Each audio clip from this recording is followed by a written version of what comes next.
July 4th, 1956. Deep inside a classified briefing room at CIA headquarters, intelligence officers stared at reconnaissance photos showing rows of Soviet bombers lined up like toys on an airfield. Clear imagery, perfect detail, impossible altitude.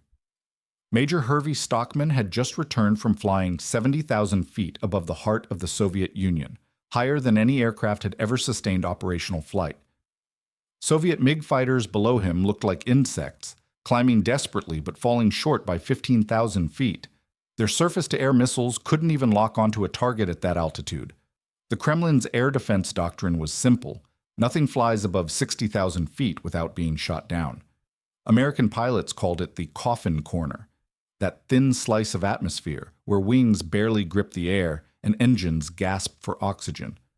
But Stockman's U-2 spy plane turned that death zone into a sanctuary. For 4 years, these ghost flights collected secrets the Soviets thought were buried forever. Moscow's generals laughed at reports of American intrusions, dismissing them as propaganda. After all, their radar showed empty skies. But on May 1st, 1960, everything changed. A surface-to-air missile streaked upward at 25,000 meters, chasing what Soviet engineers had sworn was unreachable. The age of invisible reconnaissance was about to end in a way that would reshape the Cold War forever. If these forgotten Cold War secrets fascinate you, hit subscribe. We uncover more classified operations that changed history. Drop your location in the comments so we know where our stories are reaching around the world. The chart spread across Major Hervey Stockman's briefing table showed Soviet bomber bases from Plesetsk to Semipalatinsk, marked with red circles and classified designations. His U-2 had photographed them all from 70,000 feet, an altitude where the air pressure measured less than 1% of sea level and where a pilot's blood would boil without a pressure suit. Stockman traced the flight path with his finger, each waypoint representing minutes of sustained flight deeper into Soviet airspace than any American aircraft had ever penetrated. The numbers told the story.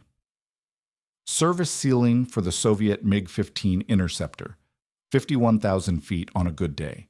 The MiG-17 could push to 55,000 feet under optimal conditions, but only for brief periods before fuel exhaustion forced it down. Stockman's U-2 cruised at 70,000 feet for 6 hours straight, its Pratt & Whitney J-57 turbojet engine operating in air so thin that conventional aircraft would flame out instantly. CIA photo intelligence analyst Robert Chen pulled the developed film from its canister and clipped the strips to light boards mounted along the briefing room wall. Each frame captured Soviet military installations in detail that ground-based intelligence networks had never achieved. The resolution showed individual aircraft on runways, missile transporters parked beside launch pads, and radar installations that Soviet engineers believed were hidden from American observation. Myasishchev M4 bombers at Engels Air Base, Chen announced, pointing to a series of frames showing 4-engine aircraft arranged in neat rows. Count as 14 aircraft, not the 100+ that our estimates suggested. The bomber gap that had terrified Washington policymakers was proving to be largely fictional. Soviet long-range bomber production had stalled at levels far below American intelligence projections. Stockman studied the photographs while removing his pressure suit gloves. The flight had lasted 7 hours and 15 minutes, including transit time to and from Soviet territory. His aircraft had carried cameras, electronic intelligence sensors, and fuel tanks that filled nearly every available space in the fuselage. The U-2's design philosophy centered on altitude performance above all other considerations. Its wingspan stretched 80 feet across, providing the lift necessary to sustain flight in the upper atmosphere, while its landing gear remained permanently extended to save weight. The operational doctrine had seemed straightforward when the program began. Soviet air defense systems had been designed to intercept formations of bombers approaching at altitudes between 20,000 and 40,000 feet. Their surface-to-air missiles, primarily the S-25 Berkut system, could engage targets up to approximately 45,000 feet under ideal conditions. The 15,000-foot gap between Soviet engagement envelopes and U-2 operating altitude represented what CIA planners called an invulnerability window. Kelly Johnson's engineering team at Lockheed's Skunk Works had calculated the performance margins precisely.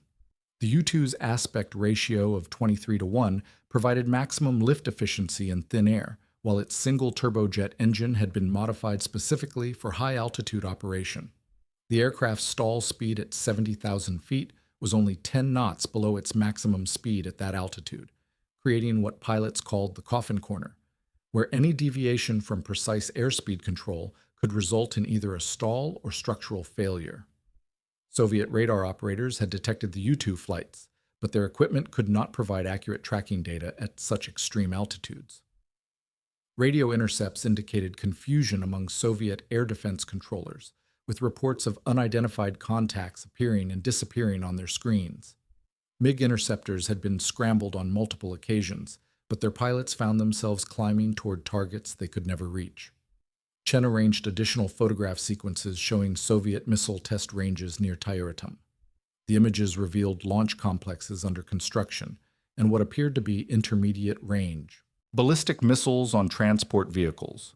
This intelligence directly contradicted Soviet public statements about their missile development programs and provided American planners with accurate assessments of Soviet strategic capabilities.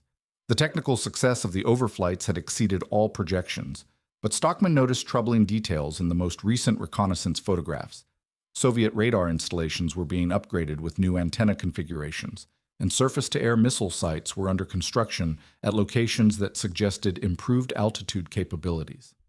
Intelligence reports from other sources indicated that Soviet engineers were developing the S-75 Dvina missile system designed specifically to engage high-altitude targets.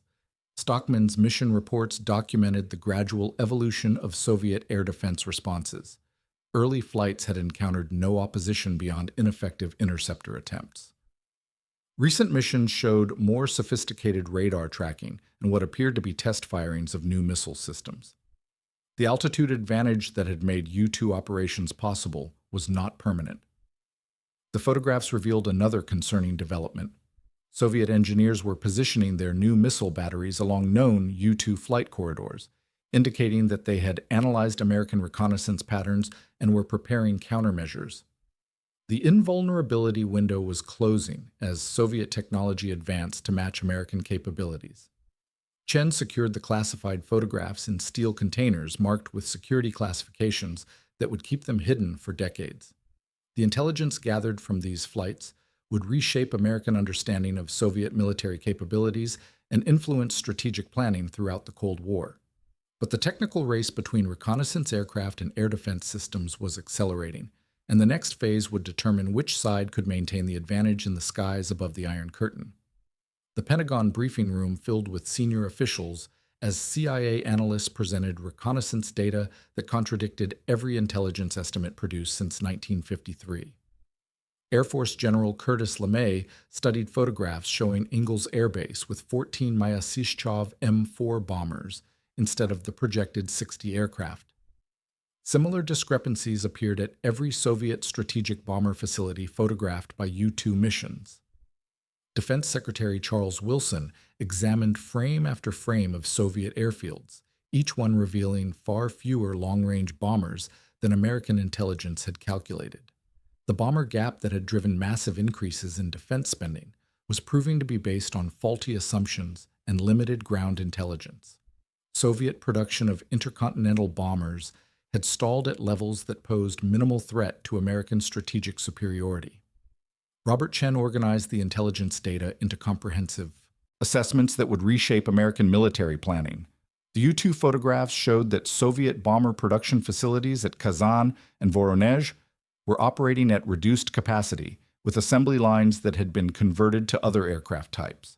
The feared Soviet bomber fleet existed primarily in American imagination rather than Soviet hangars. These revelations emerged from the U-2's unique technical capabilities. The aircraft's camera systems could resolve objects as small as individual vehicles from 70,000 feet, providing intelligence that human agents could never gather without detection. Electronic intelligence sensors mounted in the aircraft's nose section intercepted Soviet radar and communication signals, revealing the actual operational status of air defense networks. The U-2's operational profile had been refined through multiple missions over Soviet territory. Pilots maintained precise altitude control within the narrow margin between stall speed and maximum speed at 70,000 feet. Any deviation from optimal airspeed could result in either aerodynamic stall or structural failure from exceeding design limits. The aircraft's long, narrow wings provided maximum lift efficiency in thin atmosphere, but created handling challenges that required extensive pilot training. Kelly Johnson's engineering specifications had prioritized altitude performance over all other considerations. The U-2's glide ratio of 23:1 allowed the aircraft to cover vast distances even with engine failure, but this efficiency came at the cost of conventional aircraft stability. Pilots described flying the U-2 as balancing on a knife edge, with constant attention required to maintain optimal flight parameters. Soviet air defense responses had evolved throughout 1956 and 57, but remained ineffective against targets operating above 65,000 feet. MiG-17 interceptors could reach their service ceiling of 55,000 feet, but could not sustain operation at that altitude long enough to intercept U-2 aircraft crossing Soviet territory at higher altitudes. Surface-to-air missile systems deployed around major Soviet installations had maximum engagement envelopes that fell short of U-2 operating altitude by significant margins. Intelligence analysts noted increasing Soviet frustration with their inability to counter U-2 flights. Radio intercepts revealed heated discussions among Soviet air defense commanders about the need for improved high-altitude capabilities. References to new missile development programs appeared in intercepted communications, suggesting that Soviet engineers were working on systems specifically designed to engage targets at previously unreachable altitudes. The technical specifications of Soviet air defense systems had been thoroughly documented through U-2 missions. The S-25 Berkut surface-to-air missile could engage targets up to approximately 45,000 feet under optimal conditions.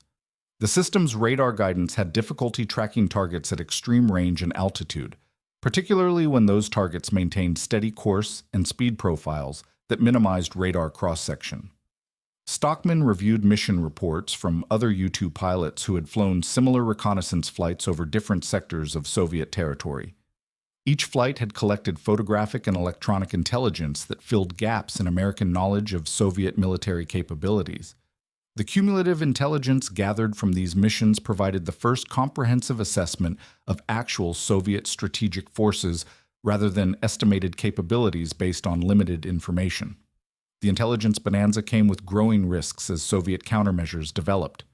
New radar installations appeared at locations along U-2 flight paths, suggesting that Soviet engineers had analyzed American reconnaissance patterns and were positioning equipment to improve tracking capabilities. Construction activity at missile sites indicated development of systems with extended altitude engagement envelopes. Chen's analysis of the most recent reconnaissance data showed Soviet engineers testing new surface-to-air missile configurations. The S-75 Divina system under development appeared designed specifically to counter high-altitude targets, with missile components that suggested engagement capabilities extending beyond 70,000 feet.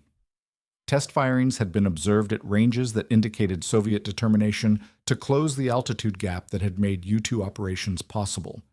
The operational window that had allowed unrestricted reconnaissance flights over Soviet territory was beginning to narrow as Soviet technology advanced. American intelligence agencies faced a technical race between improved reconnaissance capabilities and evolving air defense systems.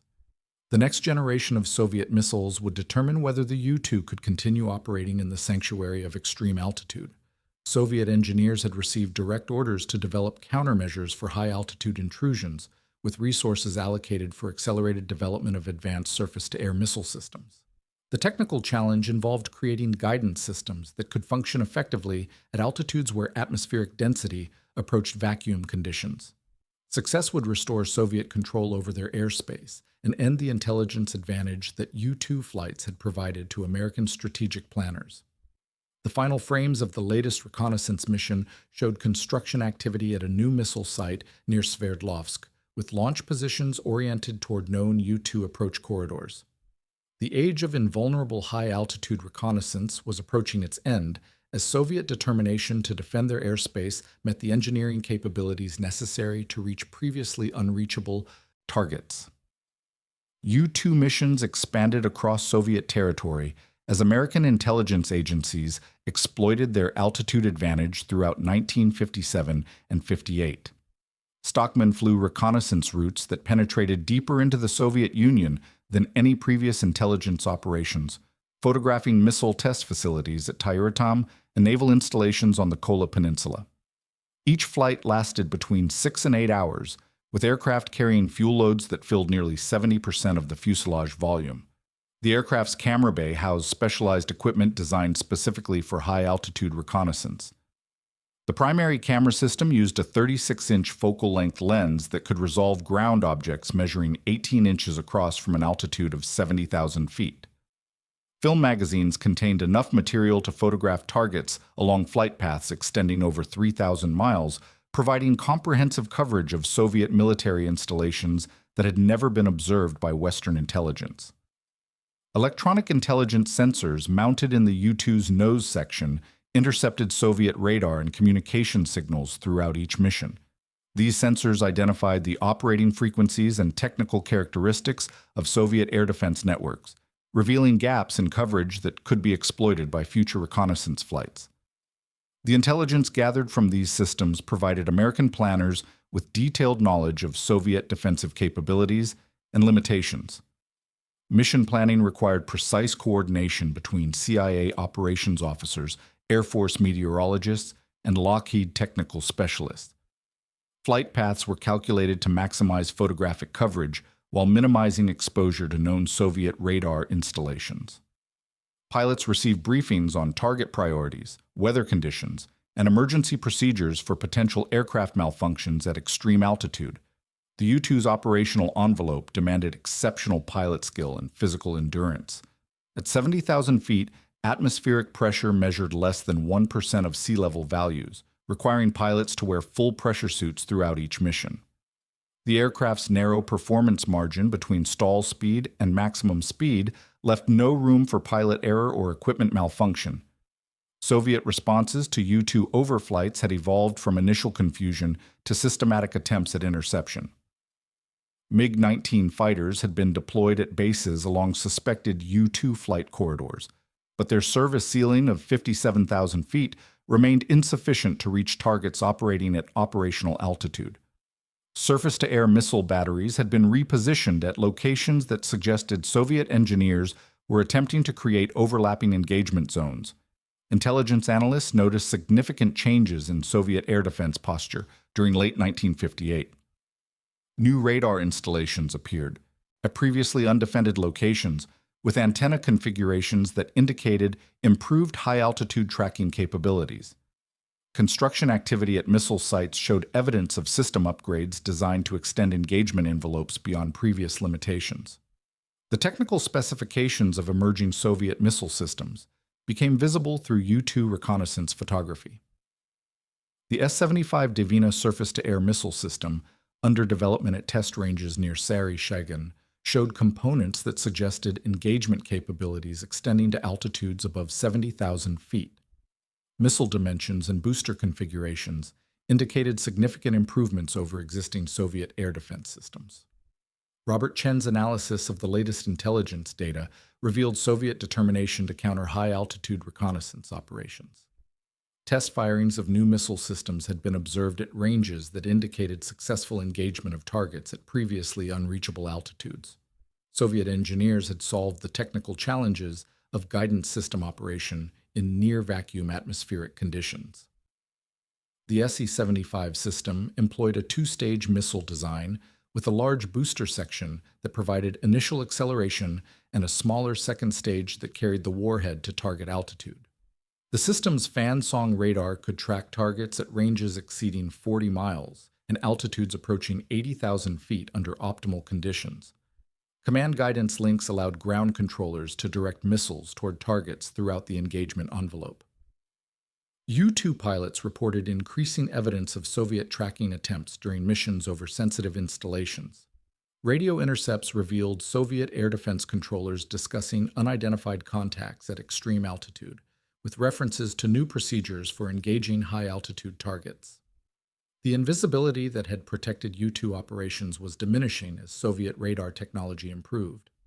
Kelly Johnson's engineering team at Skunk Works began preliminary design work on advanced reconnaissance aircraft that could operate beyond the reach of evolving Soviet air defense systems.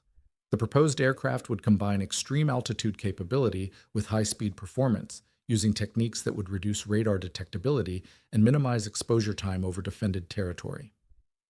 Development timelines suggested that such an aircraft could not enter service before the mid-1960s. The intelligence windfall from U-2 operations had provided American planners with comprehensive knowledge of Soviet military capabilities, but the operational window was closing as Soviet countermeasures developed. Each reconnaissance mission carried increasing risk as Soviet missile systems approached operational capability at altitudes that had previously provided sanctuary for American aircraft. Stockman's most recent mission over the Plesetsk missile complex had encountered what appeared to be a test firing of the new Soviet surface-to-air missile system. The missile had failed to reach U-2 altitude, but its trajectory suggested that Soviet engineers were approaching a solution to the high-altitude interception problem. Flight debriefings included recommendations for modified approach routes and altitude profiles that could extend the operational life of U-2 reconnaissance missions. The technical race between American reconnaissance capabilities and Soviet air defense systems was accelerating toward a decisive confrontation. Soviet resources had been concentrated on developing countermeasures for high-altitude intrusions, while American intelligence agencies prepared for the end of unrestricted access to Soviet airspace. The outcome would determine whether the United States could maintain its intelligence advantage or whether Soviet technological development would restore control over their territorial airspace. Construction activity at Soviet missile sites had reached levels that indicated imminent operational deployment of systems designed specifically to engage targets at U-2 operating altitude. The age of invulnerable high-altitude reconnaissance was approaching its end as Soviet determination met the engineering capabilities necessary to defend previously undefended airspace. Francis Gary Powers completed his pre-flight checklist at Peshawar Air Base on the morning of May 1, 1960, preparing for a reconnaissance mission that would cross the entire Soviet Union from south to north. His U-2 carried cameras and electronic intelligence sensors for photographing the Plesetsk missile complex and Severodvinsk naval facilities before landing at Bodo Air Base in Norway. The flight plan covered 2,800 miles over Soviet territory at 70,000 feet altitude. Soviet radar operators at multiple installations detected Powers' aircraft as it crossed into Soviet airspace near Stalinabad. The SS-75 Dvina missile battery, commanded by Lieutenant Colonel Ivan Sidorov, had been positioned specifically to intercept high-altitude targets along this flight corridor. The system's fan-song radar locked onto the U-2 at a range of 43 miles, providing tracking data for missile guidance calculations. Powers maintained standard flight procedures as his aircraft proceeded northwest toward the Tyuratam missile complex. His instruments showed normal engine operation and fuel consumption rates that would allow completion of the planned mission profile. The U-2's autopilot system maintained precise altitude control at 70,000 feet, keeping the aircraft within the narrow performance envelope required for sustained high-altitude flight. The first S-75 missile launched from the Sverdlovsk area battery at 0947 hours local time, climbing toward Powers' aircraft on a calculated intercept course. The two-stage missile's initial booster section accelerated the warhead to supersonic velocity before separating at approximately 30,000 feet altitude. The second stage continued climbing under command guidance from the ground radar system. Soviet missile operators had solved the technical challenges of high-altitude interception through months of testing and system refinement. The S-75's guidance system could maintain target tracking in the thin atmosphere above 60,000 feet, while proximity fuses had been calibrated for detonation in near-vacuum conditions. The missile's fragmentation warhead spread lethal debris across a sphere measuring several hundred feet in diameter. Powers' aircraft suffered catastrophic damage when the S-75 detonated at 71,000 feet, approximately 150 feet behind the U-2. Metal fragments severed control cables and punctured fuel tanks, causing immediate loss of aircraft control and structural integrity. The aircraft entered an unrecoverable spin as Powers attempted to activate the aircraft's self-destruct system to prevent capture of classified equipment. The pilot ejected from the spinning aircraft at approximately 30,000 feet after being unable to reach the self-destruct switches due to centrifugal forces. His parachute deployed automatically, carrying him towards Soviet territory where security forces had already been alerted to the missile engagement. The U-2's wreckage scattered across farmland near Sverdlovsk, leaving intact sections that would provide Soviet engineers with detailed intelligence about American reconnaissance technology. Soviet recovery teams reached the crash site within hours of impact, securing aircraft components that revealed the technical capabilities of American high-altitude reconnaissance systems. Camera equipment, electronic sensors, and navigation instruments provided comprehensive information about U-2 operational procedures and intelligence collection methods. The intact sections of the aircraft allowed Soviet engineers to analyze American materials, technology, and manufacturing techniques. Powers was captured by Soviet security forces after landing by parachute approximately 15 miles from the aircraft wreckage. His survival contradicted initial American assumptions that U-2 pilots would not survive aircraft destruction at extreme altitude. The pilot carried classified materials including maps showing planned flight routes over sensitive Soviet military installations and target identification photographs from previous reconnaissance missions. CIA headquarters received the first reports of the missing U-2 aircraft when Powers failed to arrive at the scheduled landing time in Norway. Initial speculation focused on mechanical failure or navigation error, with minimal consideration given to the possibility of successful Soviet interception at operational altitude. The loss of contact was initially classified as a routine aircraft accident pending further investigation. Soviet Premier Nikita Khrushchev announced the successful destruction of an American reconnaissance aircraft over Soviet territory, providing specific details about the mission profile and equipment recovered from the crash site. The announcement included photographs of Powers and classified materials found in his possession, proving that the pilot had survived and was in Soviet custody. American denials of reconnaissance activities became impossible to maintain. President Dwight Eisenhower faced immediate diplomatic consequences as the scheduled Paris summit meeting approached.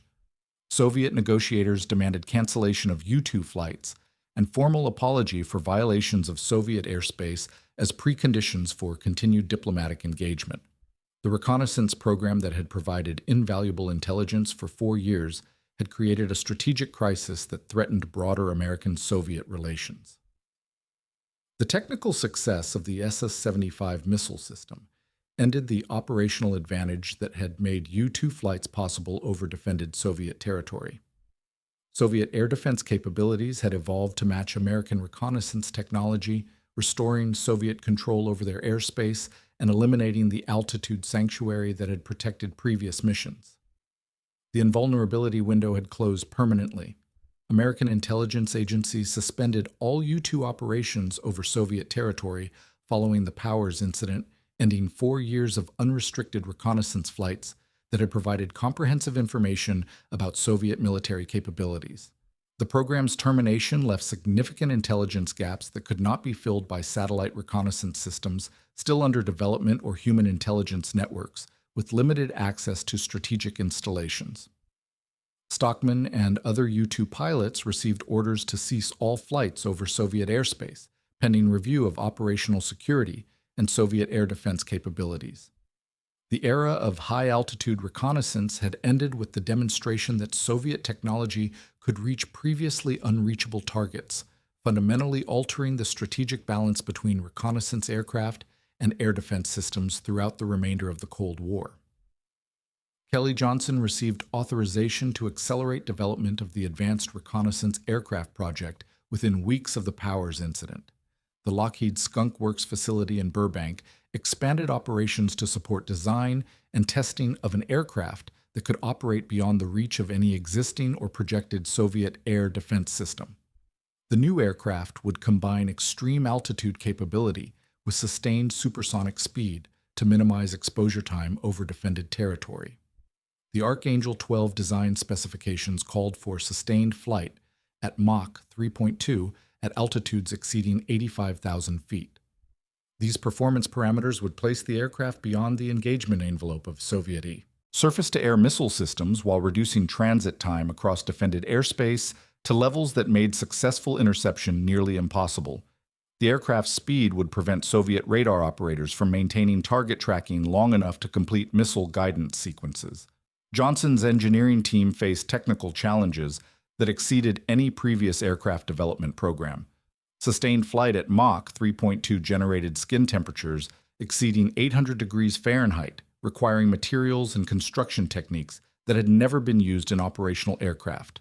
The propulsion system needed to operate efficiently across a speed range from subsonic takeoff to supersonic cruise while maintaining power output in the thin atmosphere above 80,000 feet.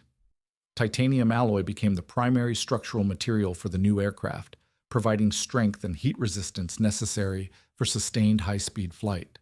The metal's properties allowed construction of an airframe that could withstand thermal expansion and contraction cycles without structural failure.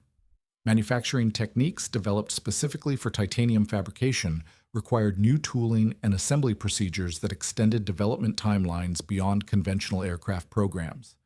The Pratt & Whitney J58 turbojet engines designed for the aircraft incorporated afterburning sections that provided the thrust necessary for sustained supersonic flight.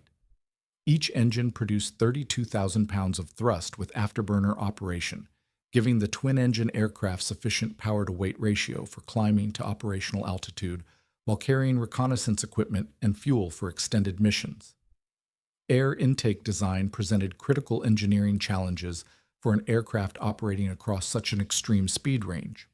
Variable geometry inlet systems automatically adjusted internal airflow patterns to maintain optimal engine operation from subsonic speeds through Mach 3.2 cruise. The inlet design required precise coordination between mechanical systems and flight control computers to prevent engine flameout or inlet unstart conditions that could cause loss of aircraft control. The aircraft's reconnaissance equipment included cameras with focal lengths extending to 66 inches, providing ground resolution superior to U-2 systems despite operating at higher altitude. Electronic intelligence sensors could intercept Soviet radar and communication signals across broader frequency ranges while remaining undetected at supersonic speeds. Film storage capacity allowed comprehensive coverage of target areas during single missions extending over 3,000 miles. Soviet air defense development had continued following the successful U-2 interception, with improved S-75 systems deployed at installations throughout the USSR. Intelligence reports indicated that Soviet engineers were developing the S-200 surface-to-air missile system, with engagement capabilities extending to 100,000 feet altitude. The new Soviet system represented a continued threat to high-altitude reconnaissance aircraft operating at conventional speeds. Johnson's design philosophy emphasized speed as the primary defensive mechanism rather than altitude alone. The new aircraft would traverse Soviet airspace at velocities that exceeded the reaction time of air defense systems, completing reconnaissance missions before Soviet operators could calculate interception solutions. Mission profiles called for continuous supersonic flight from entry into Soviet airspace until exit over international territory. Test flights of the initial prototype began at Groom Lake in Nevada during December 1964, with aircraft systems evaluation conducted under conditions of extreme secrecy. The test program validated basic flight characteristics while identifying modifications necessary for operational deployment. Engine performance met design specifications at all flight conditions, while airframe heating remained within acceptable limits during extended supersonic flight. The Central Intelligence Agency established operational procedures for the new aircraft that incorporated lessons learned from U-2 missions over Soviet territory. Mission planning emphasized rapid transit across defended areas with minimal loitering time over specific targets. Flight paths would be calculated to exploit gaps in Soviet radar coverage, while maintaining speeds that prevented effective missile engagement. Pilot training programs developed specifically for the new aircraft required months of preparation before operational deployment. The aircraft's flight characteristics differed significantly from conventional aircraft, with control responses and system operation procedures that demanded extensive simulator practice and flight training. Pilots needed to master flight procedures for sustained supersonic operation, while managing reconnaissance equipment and maintaining situational awareness of Soviet air defense activities. The first operational reconnaissance mission was scheduled for early 1966, with target selection focused on Soviet strategic missile installations that remained beyond the range of satellite reconnaissance systems. The aircraft would provide intelligence capabilities that bridged the gap between terminated U-2 operations and emerging space-based collection platforms still under development. Manufacturing of operational aircraft proceeded at the Skunk Works facility under security procedures that exceeded even those used for the U-2 program. The aircraft's existence remained classified at levels that prevented acknowledgement of the program by government officials. Only personnel with specific operational requirements received briefings on aircraft capabilities and mission profiles. The new aircraft represented American technological response to Soviet air defense advances, continuing the cycle of innovation that had characterized reconnaissance aircraft development throughout the Cold War. The success of the program would determine whether American intelligence agencies could maintain access to information about Soviet military capabilities despite continued improvement in Soviet defensive systems. The technical race between reconnaissance aircraft and air defense systems was entering a new phase that would test the limits of both American engineering capabilities and Soviet determination to protect their airspace from foreign intrusion. The SR-71 Blackbird began operational reconnaissance missions over Soviet territory in January 1966, flying at 85,000 feet and Mach 3.2 across defended airspace that had been closed to American aircraft since the Powers incident. Major Jerome O'Malley completed the first operational sortie from Kadena Air Base in Okinawa, photographing Soviet missile installations on the Kamchatka Peninsula during a flight that lasted 3 hours and 47 minutes from takeoff to landing. Soviet radar operators detected the SR-71 as it entered their airspace, but the aircraft's speed made tracking calculations impossible with existing air defense systems. The Blackbird crossed the radar detection zone in less than 4 minutes, completing its photographic mission before Soviet missile batteries could calculate firing solutions. Ground controllers reported unidentified contacts moving at velocities that exceeded the engagement parameters of S-75 and S-200 missile systems. The aircraft's twin J-58 afterburning turbojet engines produced 64,000 pounds of combined thrust, accelerating the 30-ton aircraft to supersonic speeds within minutes of takeoff. Fuel consumption at maximum cruise settings required aerial refueling before and after each reconnaissance mission, with KC-135 tanker aircraft positioned at predetermined coordinates to extend the Blackbird's operational range. Titanium construction allowed the SR-71 to withstand surface temperatures exceeding 800 degrees Fahrenheit during sustained Mach 3 flight. The aircraft's skin heated to levels that caused thermal expansion of several inches along the fuselage length, requiring engineering tolerances that allowed for dimensional changes without structural failure. Fuel tanks were designed to leak on the ground and seal only when heated to operational temperatures. The Blackbird's reconnaissance systems collected intelligence across multiple sensor types during each mission. Optical cameras with 66-inch focal lengths provided ground resolution of 12 inches from 85,000 feet altitude, while side-looking radar systems mapped terrain features through cloud cover and darkness. Electronic intelligence sensors intercepted Soviet radar and communication signals across frequency ranges that revealed air defense capabilities and operational procedures. Mission profiles were calculated to minimize exposure time over defended Soviet territory while maximizing intelligence collection from high-priority targets. The aircraft entered Soviet airspace at supersonic speed and maintained Mach 3 cruise throughout the reconnaissance phase, reducing transit time across defended areas to levels that prevented effective Soviet response. Flight paths were programmed to exploit gaps in radar coverage while photographing missile sites, naval facilities, and strategic installations. Soviet air defense commanders faced the reality that their most advanced surface-to-air missile systems could not intercept targets moving at the SR-71's operational speed and altitude. The S-200 missile system under development was designed to engage targets at 100,000 feet altitude, but its guidance systems could not maintain lock-on against aircraft traveling at Mach 3.2. Interception required prediction of target location several minutes in advance, which was impossible given the Blackbird's speed and maneuverability. Intelligence analysts noted Soviet frustration with their inability to counter SR-71 missions through intercepted communications between air defense installations. Radio traffic indicated orders to track American reconnaissance aircraft, but acknowledged that existing systems could not achieve successful engagement. Soviet engineers received priority tasking to develop countermeasures for high-speed, high-altitude targets that exceeded current technological capabilities. The operational success of SR-71 missions restored American intelligence access to Soviet territory that had been lost with the termination of U-2 flights. Reconnaissance photographs revealed construction progress at missile installations, deployment patterns of mobile strategic systems, and naval activity at facilities that remained beyond the range of satellite reconnaissance. The intelligence collected filled critical gaps in American knowledge of Soviet military capabilities. Kelly Johnson's engineering team continued aircraft modifications based on operational experience and evolving mission requirements.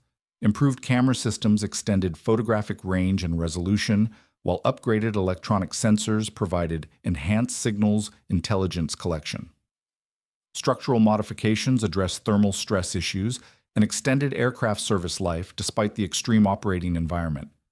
The Central Intelligence Agency expanded SR-71 operations to include missions over North Vietnam, North Korea, and other areas where Soviet-supplied air defense systems posed threats to conventional reconnaissance aircraft.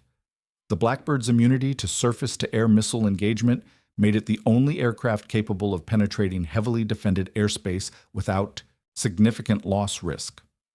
Soviet development of improved air defense systems continued in response to SR-71 operations, but technological limitations prevented creation of effective countermeasures.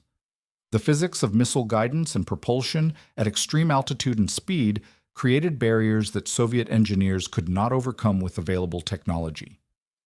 American reconnaissance aircraft had achieved effective invulnerability through speed and altitude performance that exceeded Soviet defensive capabilities.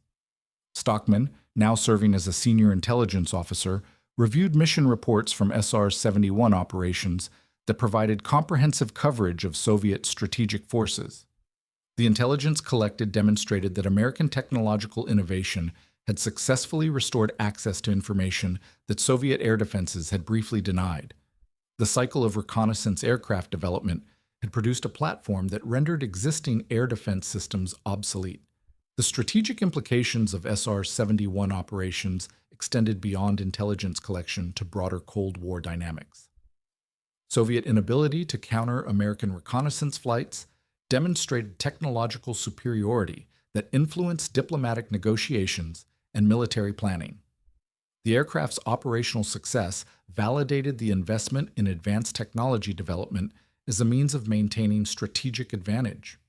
Retired Soviet air defense engineer Vladimir Petrov acknowledged in declassified memoirs that the USSR had no effective counter to SR-71 operations throughout the aircraft's operational career. Soviet engineers had concentrated resources on developing systems to engage targets at extreme altitude and speed, but the technical requirements exceeded available technology and manufacturing capabilities. The American reconnaissance advantage remained intact despite continued Soviet efforts to develop countermeasures.